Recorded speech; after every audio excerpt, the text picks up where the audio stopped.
Bonjour les amis, on retrouve l'évangile de Matthieu, le chapitre 9, encore une fois, et on passe à la deuxième case, les versets 9 à 13, pour un évangile dont nous avons déjà étudié la version de Marc le 15 janvier et la version de Luc le 5 mars, et en plus ce sont deux versions qui diffèrent très peu de celles que nous allons voir de Matthieu.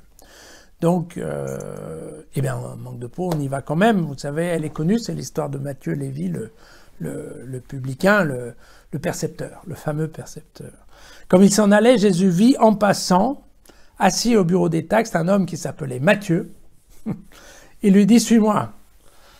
Il se leva et le suivit. Comme il était à table dans sa maison, il arriva que beaucoup d'autres collecteurs d'impôts et de pécheurs étaient venus prendre place avec Jésus et ses disciples. Voyant cela, les pharisiens disaient à ses disciples « Mais pourquoi votre maître mange-t-il avec des collecteurs d'impôts et des pécheurs ?» Mais Jésus, qui avait entendu, déclara « Ce ne sont pas les bien portants qui ont besoin de médecins, mais les malades. Allez donc apprendre ce que signifie « C'est la miséricorde que je veux, non le sacrifice, car je suis venu appeler non pas les justes, mais les pécheurs. » Voilà. Donc vous voyez, bon. Alors la version de Matthieu, elle est un tout petit peu rigolote si en effet, c'est un Matthieu qui a écrit l'évangile de Matthieu, et si l'apôtre Matthieu, c'est en effet le pécheur Matthieu. Alors là, bon, c'est un peu rigolo, chacun parle de soi en prenant le nom de l'autre. Bon. Mais je vous rassure, on n'a aucune idée de savoir qui est qui. On n'est pas très sûr que Lévi soit effectivement Matthieu l'apôtre. Et par contre, on est certain que c'est pas Matthieu l'apôtre qui a écrit l'évangile de Matthieu, parce qu'il y a quand même des problèmes de concordance de temps. Donc même, à ce niveau-là, il n'y a pas de doute. Alors, il y a là dans ce livre une citation du livre d'Osée. Dans ce livre d'Osée, c'est l'histoire de Dieu qui fait des reproches à son peuple. Et voilà que Dieu leur dit « Car c'est l'amour qui me plaît, non le sacrifice. Et la connaissance de Dieu, je la préfère aux holocaustes. » Voilà. Beau passage. Alors, comme vous le savez, les Juifs, ils adorent lire et relire et ressasser encore des passages de l'Ancien Testament pour essayer d'en saisir la substance. Et cette partie d'Osée, comment je dirais, quand on est en l'an 75-80, à l'époque où écrit Matthieu, d'accord, le temple a été ratiboisé, ils s'en sont pris plein la tête par Titus et Vespasien. Et en fait, la communauté est complètement dispersée. La communauté juive, vous entendez bien, la communauté juive. Et donc, qu'est-ce qui se passe? Il y a un groupe de pharisiens, donc ça va se passer à Jamnia, et ça va se passer avec une équipe de pharisiens, qui vont réfléchir de la manière dont ils vont reconstituer une religion, un groupe, et sur quelle base? Qu'est-ce qu'ils vont retenir comme texte, et qu'est-ce qu'ils vont définir comme étant leurs dogmes et leurs règles? Et donc, bien entendu, quand ils lisent ça, quand ils lisent ce texte d'Osée, ils se disent, voilà, Dieu avait déjà prévu qu'un jour on allait perdre le temple, et en fait, ce que nous dit Dieu, c'est qu'il n'aime pas, c'est pas la peine de faire des holocaustes, donc ça tombe bien puisqu'on n'a plus de temple, et que par contre, ce qui est important, ça va être la miséricorde. Donc la miséricorde, ce sont nos œuvres de miséricorde, qui pour les Juifs veulent dire vêtir l'homme nu, nourrir l'homme qui a faim, éventuellement visiter le malade, et puis faire preuve, afficher une certaine sollicitude envers le pécheur, en disant mon pauvre ami, c'est pas bien, donc on va prier pour toi pour que tu ne sois plus pécheur. Globalement, c'est ça ce que ça veut dire.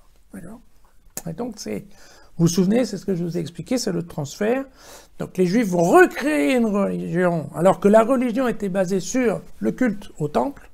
Ils recréent une religion dont le culte va être basé sur la Torah dans les synagogues. D'accord ? Et donc pour ce faire, bien entendu, ils sont obligés de revoir un certain nombre de textes et de les adapter, puisque sinon ils vont se retrouver en train de tuer des petits oiseaux pour les offrir. Ils ne savent pas où, ils ne savent pas qui. Voilà. Donc c'est ça leur idée. Et Donc, ils sont très contents d'avoir trouvé une explication dans le livre de Osée. Et puis, qu'est-ce qu'ils font? Ben, ils regardent la communauté de Matthieu, entre autres, avec ses judéo-chrétiens, enfin donc ces anciens juifs, hein, ou encore des juifs, il y a encore pas très longtemps, ils étaient au temple. Et puis, en fait, la question qu'ils posent aux juifs, c'est de dire, mais d'accord, mais écoutez, mais pourquoi vous avez besoin de vous coller avec des pécheurs?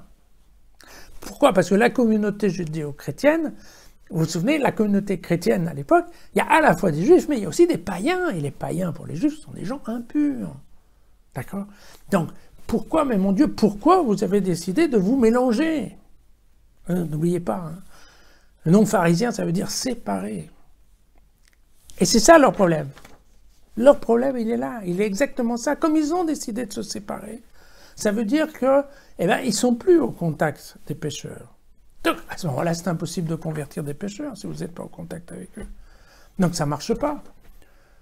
Si on leur parle pas, il n'y a pas moyen de leur dire, écoute, tes péchés sont pardonnés, lève-toi et marche. Si on ne veut pas toucher la brebis, on ne va pas aller la chercher. La brebis qui est paumée, on ne peut pas la mettre sur les épaules si on ne veut pas la toucher. On ne peut pas la ramener. Donc c'est ça le vrai problème des Juifs et des pharisiens. C'est qu'à force de vouloir être séparés, ben, ils vivent sur eux-mêmes et ils ne veulent plus rien. Et ça, c'est quelque chose que Jésus condamne, mais aussi que Matthieu regrette. Et c'est un petit peu la guéguerre, en effet, entre cette communauté juive qui cherche à se remonter et la communauté de Matthieu. Parce que Matthieu, il dit, mais non, nous, on est contre l'histoire d'un club fermé, ça ne nous va pas. Et donc, eh bien voilà, cette différence d'approche, elle est importante puisque c'est sur une base comme ça que quand les pharisiens vont se reconstituer à Jamnia, ils vont dire, bon, mais attendez, parce que nous, c'est comme ça. Et donc, cette communauté chrétienne, les chrétiens de Matthieu, ben nous, on n'en veut pas. On n'en veut pas. Pourquoi? Parce que nous, on a décidé qu'on appliquait la règle de la pureté. Et hors de question d'aller manger avec des gens impurs, avec des pécheurs. Et donc, voilà. Qui décide ouvertement de faire autrement, comme ces gens de Matthieu, où ils mélangent à la fois des païens, des bandits, un peu tous les gens, tout venant un petit peu, parce que c'est vrai qu'à l'époque, en effet, oui, les gens qui voulaient rentrer dans la communauté chrétienne, on leur posait pas trop de questions. On les disait, mais oui, si vous avez envie de venir prier, si vous avez envie de vous convertir, si vous avez envie de commencer à parler d'amour plutôt que de faire des bêtises, eh bien, mais bien sûr, venez, on va essayer de vous récupérer, de vous engager, que ça tourne, que ça marche. C'est vrai, la communauté, contrairement à la communauté des pharisiens, la communauté chrétienne ratisse large au départ. Il n'est pas prévu de sélection. On ne repousse pas dans la communauté chrétienne, on ne repousse pas les gens a priori. On peut le faire a posteriori, mais a priori, on ne les repousse pas. Vous voyez, c'est l'histoire des clés qu'avait Saint-Pierre. C'est Saint-Pierre, beaucoup de gens, ils disent, mais ok, venez. Et puis après on verra. Mais ça, c'est tout à fait différent des pharisiens qui disent, non, nous, il y a les règles, il y a la loi, et premièrement, pour rentrer dans notre communauté, vous devez respecter la loi. Voilà.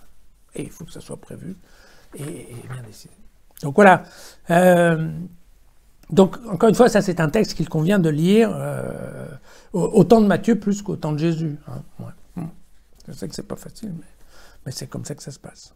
Voilà, juste pour conclure, un petit peu plus haut dans le texte d'Osée, Osée fera dire à Dieu, « Votre amour est comme la nuée du matin, comme la rosée matinale qui passe. » C'est beau, mais en ces temps de grosse chaleur, je vous dirais, gardons la tête froide. À demain.